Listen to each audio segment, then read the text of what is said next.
Kwaniriza ku CBS FM UG official channel yaffe amanya MC Shitah Queen of the Mic talali ya Kampala ate Hajjat atasongwamu kugamba nze nasigaza bitibwa bya kubeera Hajjat alhamdulillah kubanga omwami abikola bulambalamba oli ku program the Maiden Galz ndine chala chiwala chi black beat ekyane kyakutamata kugambe bwe kikyuka we kitinga kigamba mashallah vakufa abetuma ffe tuli talali ya Kampala by the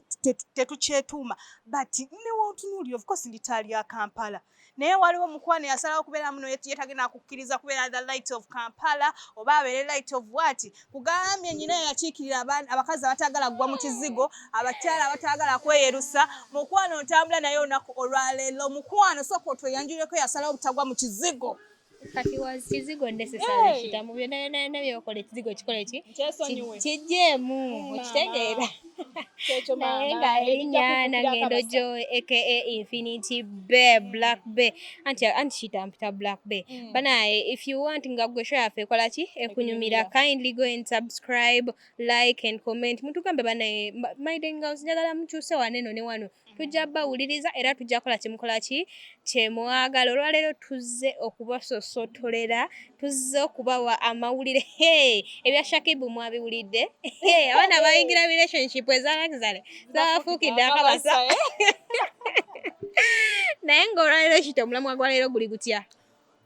Joy nga tetunagenda ku mulamwa gwa leero njagala osooka bannange okulabula abo abantu abatuwa program ne batugamba Shitah olunaku lwali tugenda kubeera ku show yammwe but at the end of the day in the morning n'omukubira ne bagala n'okukwata ne basindika message ne bataagala kukola ki kuziddamu lwaki obeera obikola matches oli celebrity naye mukwano ffe bannamawulire ffe abakola ba celebrity naye temunaba kikola ki kitegeera olunaku olwaleero omulamwa gwa leero gugamba nti kyandibadde kirungi abaagalana kyandibadde kirungi abaagalana kyalibadde kirungi abaagalana okwata ebyama oba obutakkaanya bonna bonna ne babukuba social media in case ofunye obutakkaanya bw'onoddukira ku social media gwali eyatulaba gwe kiki kyolowooza genda go wansi okomentinge ogambe Shitah kino kyekyange Joy kino kyekyange okitegeera for us we don't need to know awalwa abasalawo okubeera mu happy life naye batukuba emirawo mukwano tugenda kujja ku social media nga tuseka we don't want to know nze mukwano ne bakunkuba njagamba bana I love the woman in me banamo regardless the sickness mundaba ndi mulwadde naye olwaleero nagaya naye the Maiden Galz sisakola ki sisobola kubaleka kanzije mbakole ki kanzije bawereze naye ng'obulamu bwo si bwaki si bwa mulembe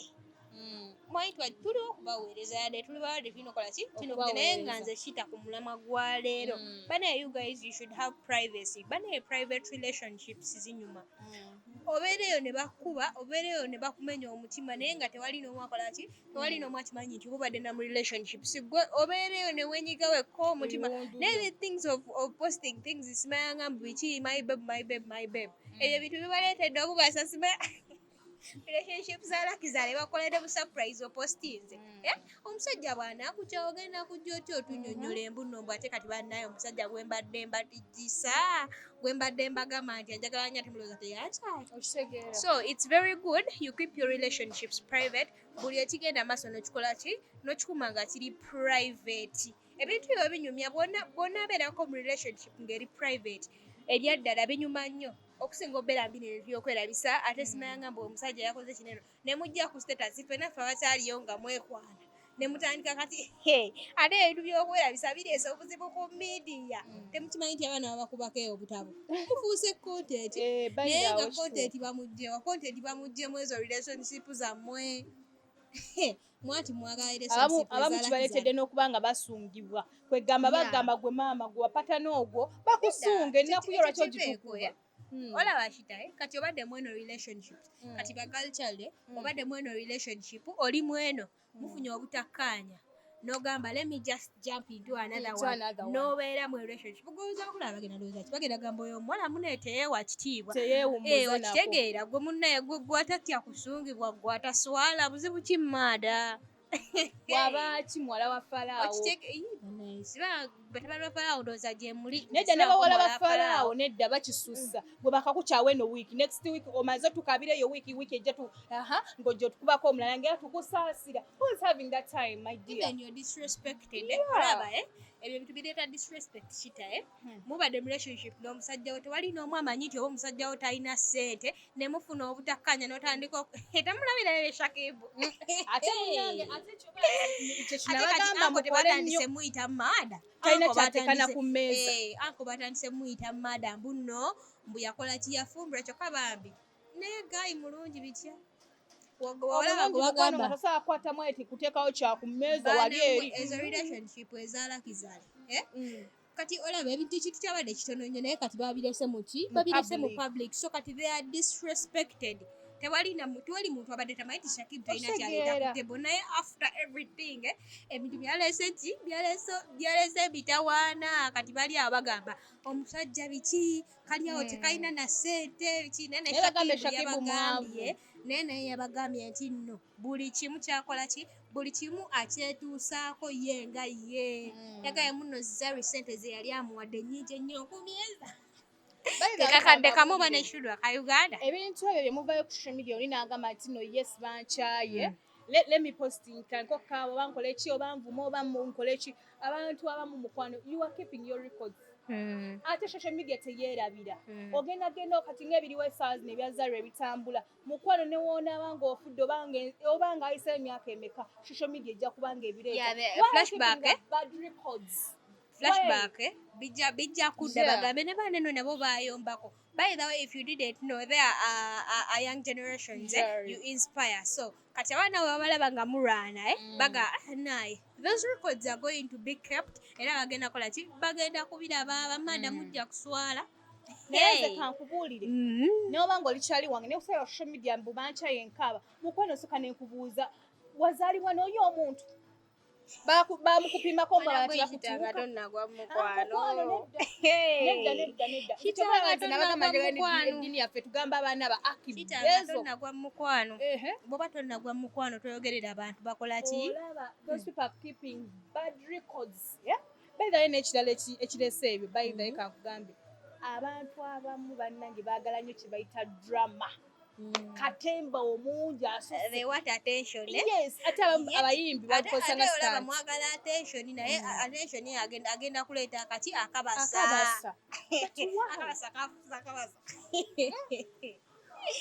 omwana gwekire bitusi birungi obeera morning was it on Friday Saturday I thought it is a stunt kumbe si stunt olaba Shakib yavuddeyo n'ayogera naye bannange naye nammwe abakazi abalina ssente temufugika togenda by the way muze bakiyita batya mweyabiza mwenna but behind the scenes mugenda kuddayo mukole ki musolovinga ebintu byammwe naye public tegenda kukitegeera egenda kusigala egamba okitegeera bagenda beeraawo they are going to misinterpret you bo tebajja kumanya nti oba mbu mwali mu content okitegeera nze nalabye couples nyingi ku TikTok oba mada that's why me I'm keeping my man private I'm not bringing him in what mu kamera buli omu amukole ki amumanye ebyo ebintu biri healthy obeera n'obulamu togenda kunnyonnyola kati mwekyaye n'omusajja ogenda buli omu omunnyonnyola bannaye kati yakoze kino kitegeera bagenda kubeeraawo buli omu akola ki buli omu ayogera kiki bagamba oba omusajja yali talina ssente oba omusajja yali kino kumbe mmwe mulina nsonga zammwe zaaki zamunda okitegeera so ensonga zammwe muzikole ki kiri healthy abantu babasunga ne mbeeraawo Shitah ngagamba akoni baali batijja bonna nga balinga abateekyawe babeeraawo nga babagamba it will end in tears ate era nammwe ne mutaba disappointinga naye mwala ebintu tebigwera mu tears nze nagambye omuntu alinamu kasente tagenda kufugika nze kambawulire bawala mmwe n'oba ng'olina ssente zenkana eggulu zenkana zitya olina naye oli tekijjawo nti oli mukyalo ekitonde era tekijjawo nti watondibwa mu kifaananyi ky'okubeera omukazi yenna olina osooka n'okkakkana okumalako by the way n'ekirala Shitah olaba ebintu by'okuleeta gundi scandals mu gundi mu public newe mba mubadde mweyagala mutya relationship eyo togenda kuddawo nga bwekola ki nga weebadde newe mba mubadde mutijja ku TikTok temugenda kudda mukola content oba kugundi yonna app yonna temugenda kudda mukola content so it brings permanent damaging nembeera relationship n'abandi kakkanidde it will end in marriage era ne mukakanaga ebintu things are not working out you start losing interest naye nga bivudde ku ki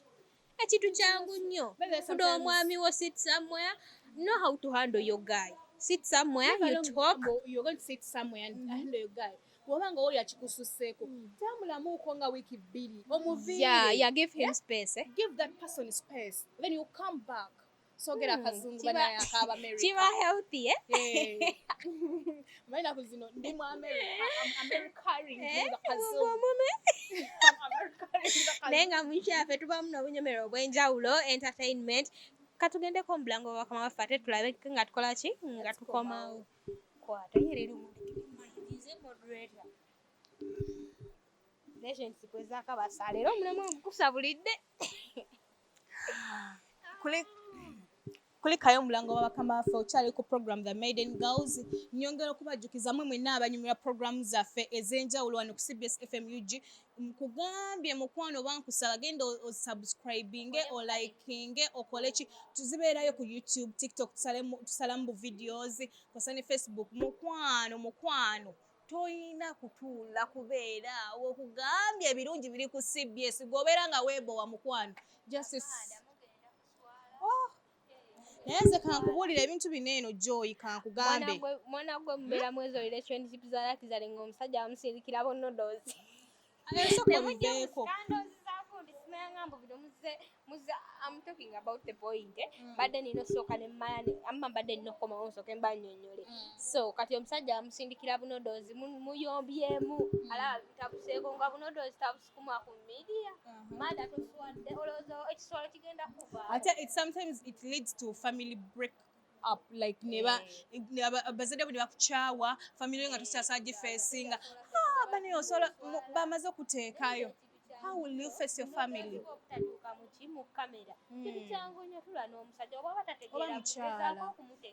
naye batabani ba Falaos bategeera bulungi olwomwaleyangaye mbw abasajja tebategeera mu basajja mbw abanneesinze yakyogera wabula waliwo yakikoze ki waliwo eyakiŋŋambye yangambye mbuno mbw abasajja mbw oyinza olaba omusajja nolowooza mbw ategeera kumba omusajja nakola ki tategeera olaba mutabani wa Falo gannaye nfunye leero nfunye ono ogenda okutuukayo nga loosi yennyini oganne nali ku ki bamaada tutomedde oyagala gayi nga yagala ndi alakizale ngolawo obulamu bwalimu bwalakizale ogannaye naye kangendewo obulamu bwekola ki bwenjagala kumbe gayi yeeyiya ng'omanyi Joy va ku bantu abeeyiya Uganda yakupambana nga omanyi mu program the Maiden Galz tubeeramu n'obunyomero obw'enjawulo tulinamu akanyomero ka fashion tubeeramu n'akanyomero ka entertainment mukwano ku entertainment saga twekubire walala tugendera kwogera ku relationship ya Shakib kyova omulamwa twagutandikidde awo kyalibadde kirungi okukwata obutakkaanya bwammwe n'omwagalwawo n'ogamba kambuteeke mu public muteeke ku internet mbuteeke okitegeera naye bannange naawulidde ne mama Black Man bamusabuliddemu leero webukeredde ku makya nga bamusabudde paka kuwulira bulu naye Sheila asase n'aseka n'amugamba gwe ngenda kukolera live oba ssaawa nga 15 nja zikola oba 15 zezitya essaawa ezo Sheila yagambye mukwano nze ate kankugambe essaawa zino ngenda na ku boutique ya Shakib ne bannange amugambye yamala naye emyaka oba 10 n'emeka nga abadde tamulya I had nti oba yamugambye n'omwana wa Shakib obyo zabadde nnyingi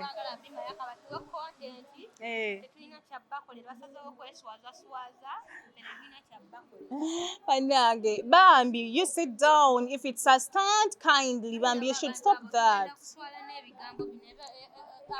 musabula ye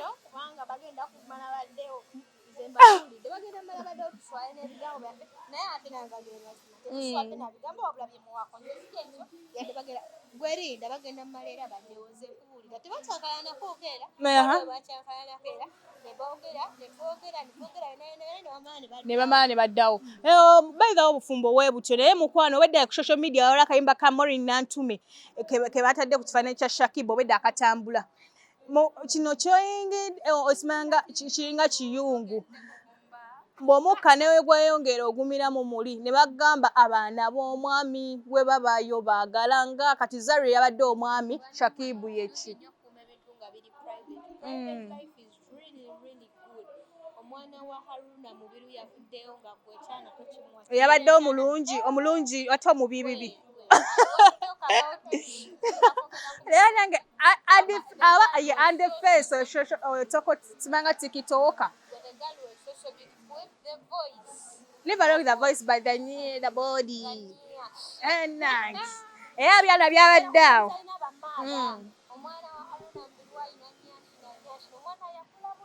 Nancha bamwita Nancha by the way oyo wabanga Nancha kitegeeza akola ki anzaala mama so kati bulijjo tulyoga tumanyi nti Haruna Mubiru alina n'ekyalo ekikola ki ekitiribiisa ate nno munene bonna abaana be basatu abazze ku stage n'omulenzi naye nalabye 10 TikTok ng'agamba mukwano bujja oyo ga yansindikira message mu inbox yange bujja nkwana naye 10 anko 10 anko mwana afo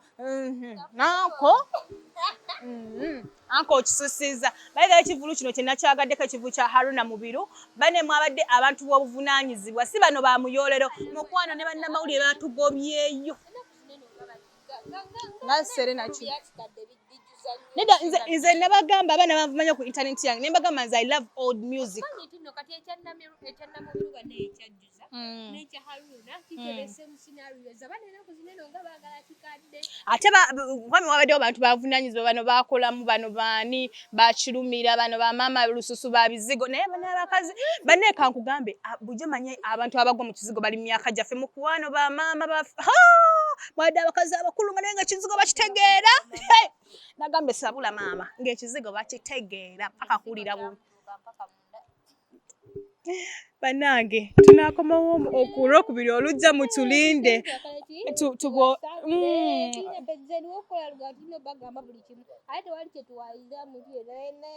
bayira twagala kukyusa mu programu yaffe the Maiden Galz twagala kukyalirako campuses ez'enjawulo gwe mukwano ng'oyagala tujje ku campus yo tukuteeke mu camera zaffe odiscussinge naffe gwe just inbox us ogambe Shitah we want you at our campus right tuba yes omanyi no program y'abavubuka ffe tutwagala kubeera abannakyemalira gwe just inbox agambe bannange you guys tubagala ku university yaffe mugireete tutuule nammwe abaana ab'obuwala n'ab'obulenzi tuze kubuulirira mukwano tuleeta emiramwa omusajja waba wati nawati mukole ki muleke tokkiriza gumiikiriza musajja mwavu wangi mama ebyo kino byogera Ssaabasajja Kabaka awangaale tulekana